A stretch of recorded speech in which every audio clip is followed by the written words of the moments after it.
எல்லாருக்கும் வணக்கம். அழிஞ்சிக்கிட்டு வர பல உயிரினங்களில் ஒரு வண்டினங்களில் பூச்சினங்களில் எவ்வளவோ இருக்குது. அதில் ஒரு வண்டை பற்றி தான் இன்றைக்கி நான் உங்களுக்கு காட்ட போகிறேன். யதார்த்தமாக நான் வேறு ஒரு மூலிகையை தேடி இன்றைக்கி வயலுக்கு வரும்போது அந்த வண்டு என் கண்ணில் பட்டுச்சு. நிறைய பேர் பார்த்துருக்க மாட்டீங்க இந்த காலத்து பசங்களுக்கு. நாங்கள் சின்ன வயசாக இருக்கும்போது இதோட கழுத்தில் நூல் கட்டி உருன்னு இழுத்துட்டு போவோம். இதோட கழுத்தில் நூலை கட்டி உருன்னு ஒரு சவுண்டு ஒரு இழுத்துட்டு போவோம்.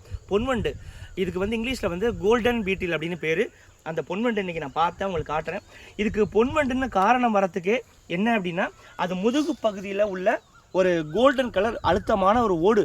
ஆமைக்கு மேலே எவ்வளோ ஒரு ஓடு இருக்கும், இங்கே பாருங்கள். ஆமைக்கு மேலே இருக்கிற ஓடு மாதிரி ஒரு அழுத்தமான ஓடு இருக்கும்.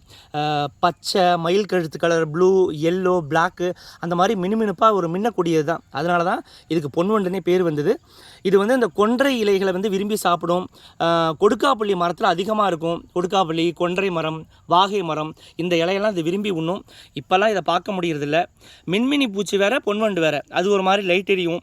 அதை ஒரு நாள் நான் உங்களுக்கு பிடிச்சி காமிக்கிறேன். ஸோ இதுதான் இந்த பொன்வண்டு. இருங்க வரேன். ஐவா இல்லை, எவ்வளோ அழகாக இருக்குது பாருங்கள். 6 கால் இருக்குது, 2 மீசை இருக்குது. மேலே அவ்வளோ ஒரு ஷைனிங். கடவுளோட படைப்பை பாருங்களேன், எவ்வளோ ஒரு மினுமினுப்பாக, எவ்வளோ ஒரு மல்டி கலரில் அழகாக படைச்சிருக்காங்க அப்படின்ட்டு.